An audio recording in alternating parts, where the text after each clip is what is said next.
Si vous n'aimez pas l'architecture, aimez au moins la culture. www.misteremma.com.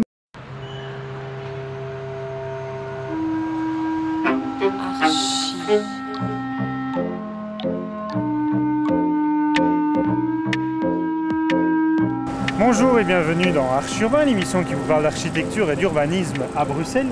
Je suis en compagnie de Frédéric Huard du bureau 3A Architecture. Bonjour. Ça va bien? Ça va très bien. Où m'emmènes-tu aujourd'hui, Frédéric? Eh bien, nous sommes à l'angle de la rue des Palais, rue Van Scoor, devant un bâtiment que nous avons réalisé pour le compte de la commune de Schaerbeek dans le cadre d'un contrat de quartier. J'ai l'impression qu'à Schaerbeek, il y a beaucoup d'architecture contemporaine. On aime l'architecture contemporaine à Schaerbeek. Effectivement, sous l'impulsion de Bernard Clerpaillet et Cécile Jodogne, entre autres, la commune tente à dynamiser l'architecture. Quel était le programme pour toi ici, pour les bâtiments que l'on voit derrière nous? Voilà, on les voit un peu mieux comme ça. Donc, il s'agit d'un bâtiment d'angle. Au départ, l'angle était abandonné, mais voué être construit. La difficulté est qu'on est en présence d'un angle très aigu et donc difficilement qualifiable. Et donc la difficulté d'amener de la lumière dans l'intérieur de la parcelle. Surtout dans l'angle où nous sommes. Exactement. Ouais. Et donc on devait en même temps réunir un bâtiment assez haut qui est sur la rue des Palais et un volume plus petit dans la rue Van Scoor. Et donc on a joué de cette différence pour ouvrir l'angle en fait, plutôt que de le refermer et amener de la lumière tant que faire se peut à l'intérieur de l'îlot. Et donc c'est pour ça que l'on a alors deux bâtiments, un qui est rue Van Scoor et un qui est rue des Palais. Exactement. Et il y a alors cette allée centrale. Exactement. Donc on a laissé les deux bâtiments libres l'un de l'autre et simplement réunis par les balcons.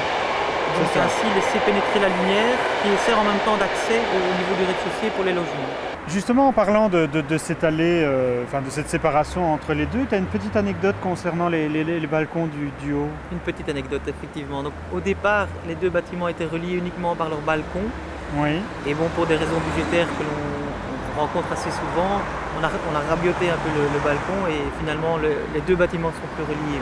Non mais tu te fous de moi, il y a 1 mètre entre le mur aveugle d'un bâtiment à l'autre, c'est pas possible quand même. Ça ne coûte rien par rapport à tout le reste. À l'échelle du projet, évidemment, ça ne coûte pas grand-chose, mais ce sont les aléas des promotions immobilières où on est toujours... Et donc c'est pour ça que le locataire a... Un demi-balcon. Un demi-balcon. Et il a une demi-table aussi. D'accord.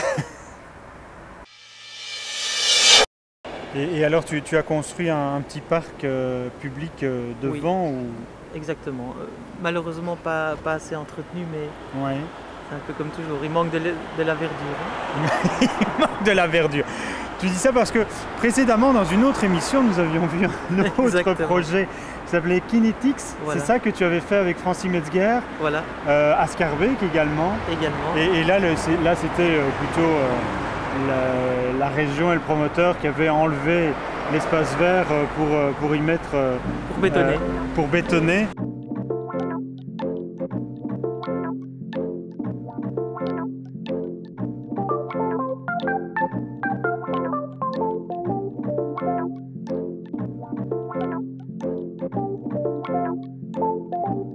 Et ici c'est fort bétonné aussi, mais bon, il ne manquerait pas grand-chose.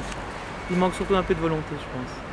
Un peu de volonté politique, un peu de volonté de la part de chacun pour verduriser les espaces que l'on leur donne. Mais moi j'ai une question, parce qu'on se plaint toujours des politiques, etc.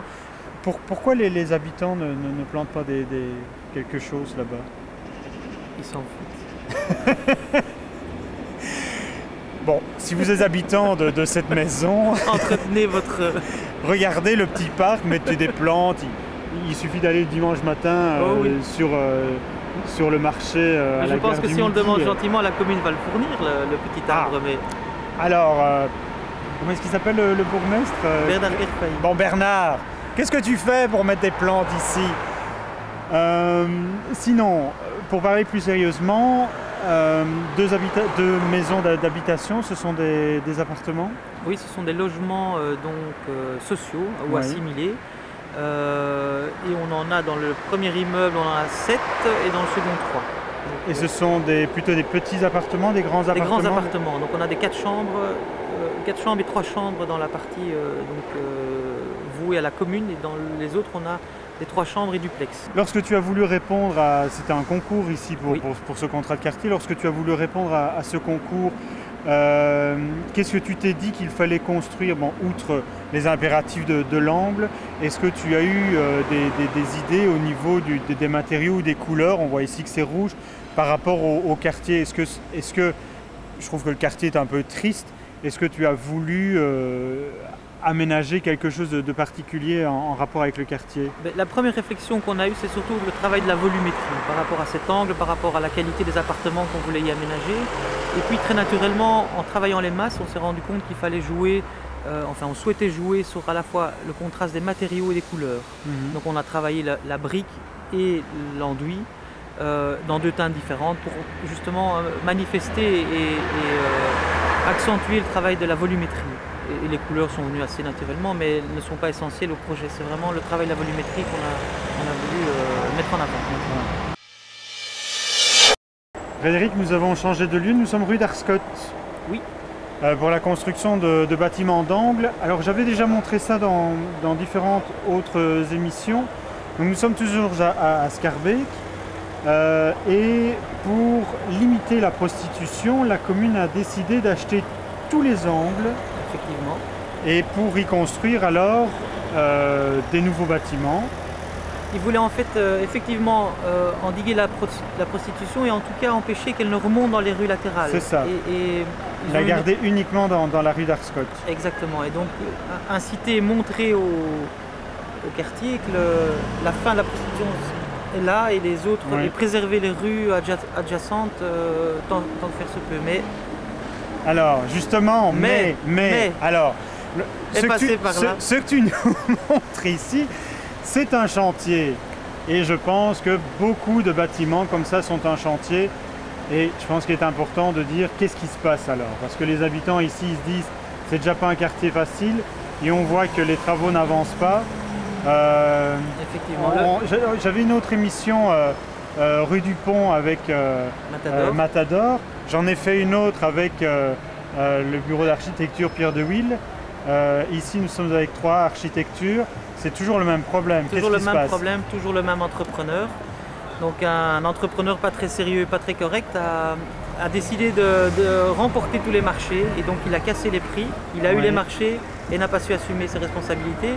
Et donc a fui. Il a fui tous les chantiers en même temps et nous laissant avec ça. Alors tu dis que tu as fui, pourtant moi, fin 2008, j'ai lu un article dans la dernière heure qui disait que je ne sais pas qui a écrit cet article-là, mais l'article était plutôt pour l'entrepreneur et contre Renovas. Donc Renovas, qu'on comprenne bien, donc il y a l'architecte, ici c'est toi, il y a le promoteur. Non, il n'y a pas de promoteur. La commune est maître de l'ouvrage. Oui, et c'est qui Renovas alors? Renovas, c'est le représentant de la commune en fait. C'est l'ASBL qui gère les contrats de quartier pour la commune de Schaerbeek. Mais très clairement, ce qui s'est passé, c'est... Donc Renovas, c'est ça. Et puis alors il y a l'entrepreneur. Oui. Et l'article disait que la faute était de Renovas parce qu'il n'avait pas payé. Et c'est pour ça que l'entrepreneur n'allait pas jusqu'au bout. Eh bien, sans doute, le journaliste a été très mal informé, mais je te confirme que l'entrepreneur a foui ses responsabilités et les chantiers parce qu'il n'était pas à même de suivre 6 chantiers de cette taille-là en même temps. Et donc, il déplaçait les ouvriers d'un chantier à l'autre, mais ne terminait jamais son travail. Et donc, il n'a pas eu le courage d'assumer ses responsabilités et nous voilà tous bien coincés. Alors pour parler architecture maintenant, c'était quoi ton projet ici? Alors donc on a eu la chance de pouvoir traiter 2 angles sur le même point. Oui, parce que si on se bouge un peu, il y en a un deuxième juste ici. On a donc la chance de travailler sur deux angles simultanément, avec une particularité, c'est qu'on a un bâtiment qui est très étroit et long du côté gauche et plutôt ramassé du côté droit. Et donc on a 2 architectures qu'on estimait devoir être semblables, tout en étant fort différents dans leur structure intérieure, dans leur aménagement intérieur. Et donc on a un travail comme on l'a fait sur Vanscourt, un travail de volumétrie important en essayant d'avoir une architecture qui est similaire tout en développant des volumes différents. Et donc dans la frite, donc on a appelé la moule et la frite. Les deux, ça c'est quoi? Ça c'est la moule et ça c'est la frite. Ça c'est la frite. Et donc la frite est un bâtiment qui fait 3,50 m de large sur 15 mètres de profond. Oui. Là on a chaque fois un appartement par étage qui est identiquement le même. Par contre dans la moule on a des duplex, on a travaillé des duplex qui sont évidemment différents des logements de l'autre côté. Voilà. Ouais. Frédéric, je te remercie pour toutes ces explications et j'espère que tout ça va bien se terminer. On se retrouvera peut-être pour de nouvelles aventures. Je l'espère. À bientôt dans Archi Urbain. Au revoir.